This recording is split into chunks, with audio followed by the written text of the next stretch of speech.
Avez-vous déjà regardé le monde autour de vous, le cœur lourd, en vous demandant pourquoi ceux qui semblent ignorer les lois de l'amour et de la droiture prospèrent, tandis que vous, qui essayez de marcher dans la lumière, vous sentez bloqué, oublié ou même puni?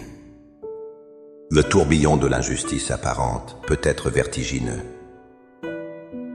Vous travaillez dur, vous priez, vous restez fidèle, mais la promotion va à quelqu'un de moins méritant. Vous pardonnez, mais la personne qui vous a blessé continue sa vie comme si de rien n'était, affichant son bonheur. Cette frustration silencieuse, ce sentiment d'être invisible aux yeux de la justice divine, peut éroder la foi la plus solide. Comment garder la foi quand l'injustice semble gagner? Comment faire taire cette voix intérieure qui murmure que vos efforts sont vains, que vos prières se perdent dans le silence? La réponse, mes amis, ne se trouve pas dans l'analyse sans fin des actions des autres, mais dans le réalignement profond de notre âme. Elle se trouve dans une vérité ancienne et puissante, une promesse encapsulée dans le psaume 37. Confie-toi en l'Éternel, et il agira. Au cours des prochaines minutes, nous n'allons pas simplement lire ce psaume. Nous allons le vivre. Ensemble, nous allons entreprendre un voyage spirituel pour transformer notre frustration en foi, notre anxiété en paix et notre attente en une confiance active et victorieuse. Avant d'élever nos voix, il est crucial de comprendre un principe divin fondamental. La confiance en Dieu, telle que décrite dans le psaume 37, n'est pas une attente passive ou une résignation fataliste. C'est un acte de foi radical qui libère la puissance de Dieu dans nos circonstances. Le psalmiste ne nous dit pas simplement « attends et ne fais rien ». Il nous donne des instructions précises, des verbes d'action pour notre âme. Confie-toi. Pratique le bien. Fais de l'Éternel tes délices. Recommande ton sort. Garde le silence. Et espère en lui. Chacune de ces actions est une semence que nous plantons dans le sol de la fidélité de Dieu. La confiance n'est donc pas l'absence d'action, c'est l'action redirigée vers la bonne source. Au lieu d'agir par colère, par jalousie ou par peur, nous agissons en nous tournant vers Dieu. Pensez à l'histoire de Joseph dans la Genèse. Vendu par ses frères, faussement accusé par la femme de Potiphar, jeté en prison pour un crime qu'il n'avait pas commis. Pendant 13 longues années, il a vu l'injustice non seulement exister, mais triompher sur lui. Il aurait eu toutes les raisons de devenir amer, cynique et de douter de la justice de Dieu. Pourtant, la Bible nous dit qu'il a continué à pratiquer le bien. Là où il était, il a servi fidèlement dans la maison de Potiphar. Il a servi fidèlement en prison. Il a fait de l'Éternel ses délices, même dans le cachot. Et au temps parfait de Dieu, non seulement Dieu a agi, mais il l'a fait d'une manière qui dépassait tout ce que Joseph aurait pu imaginer. Ce que les hommes avaient prévu pour le mal, Dieu l'a transformé en un bien extraordinaire. Notre prière aujourd'hui n'est donc pas une plainte sur ce qui est injuste. C'est une déclaration de foi en celui qui est juste. C'est un abandon de notre besoin de tout contrôler pour embrasser sa promesse qu'il agira.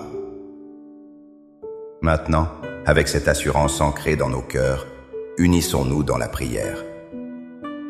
Trouvez un lieu de calme, fermez les yeux si vous le pouvez, et laissez ces paroles devenir l'écho sincère de votre propre âme. Prions ensemble. Père céleste, souverain de l'univers, je viens devant ton trône de grâce, non pas avec la force de ma propre justice, mais avec le poids de mon cœur. Je vois le succès apparent de ceux qui ne te cherchent pas, et je ressens le trouble de l'impatience et de l'incompréhension qui agitent mon âme. Seigneur, aujourd'hui, je fais le choix conscient de détourner mon regard de mes circonstances, de l'injustice qui m'entoure, pour le fixer uniquement et entièrement sur toi. Seigneur, je dépose à tes pieds le fardeau lourd et usant de la comparaison. Je renonce à l'amertume, à la jalousie et à la frustration qui ont tenté d'empoisonner mon esprit et de voler ma paix. Je te remets mon besoin de comprendre le pourquoi de chaque situation. J'abandonne mon calendrier, mes attentes sur la manière et le moment où tu devrais agir. Je te confie ma réputation, mon avenir et les injustices que j'ai subies. Ce n'est plus mon combat à mener, c'est le tien.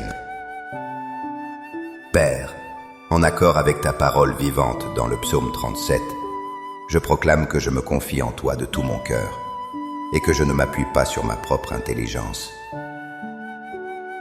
Je choisis de pratiquer le bien, aujourd'hui, là où tu m'as placé, même quand personne ne regarde, même quand cela semble inutile. Ancre en moi la discipline de la fidélité dans les petites choses, sachant que c'est là que se construit la confiance.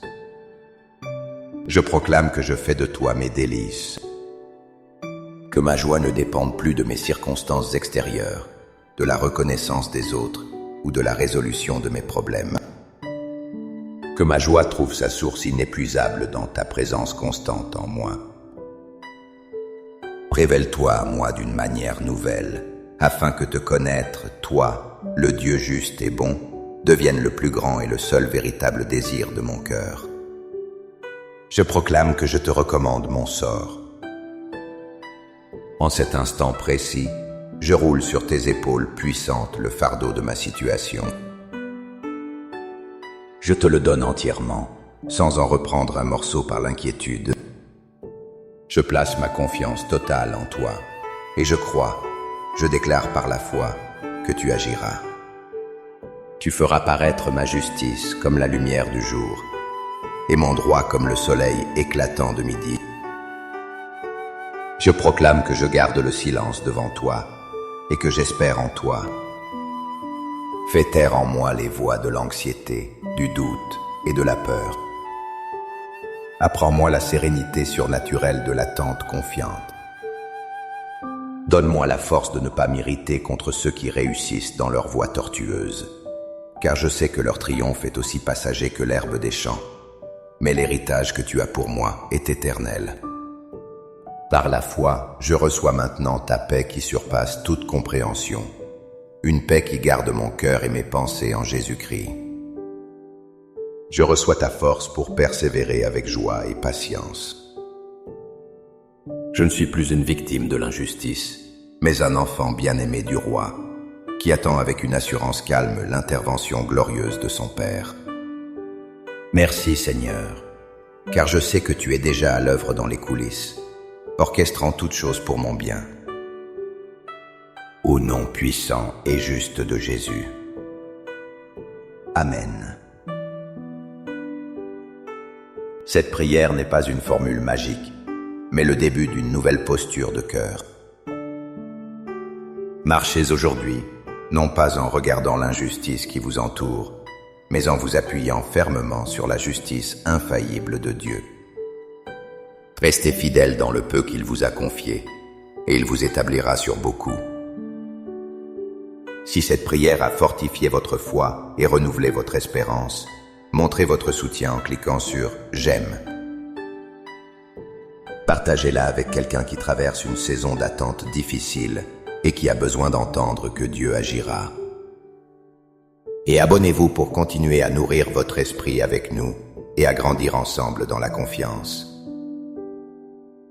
Pour sceller votre engagement de foi et déclarer votre position, écrivez cette phrase puissante dans les commentaires. Je me confie en l'Éternel, et il agira. Chaque commentaire est une encre de plus pour votre foi et un encouragement pour les autres. Que la paix et la fidélité de Dieu vous gardent et vous soutiennent à chaque instant. Soyez bénis.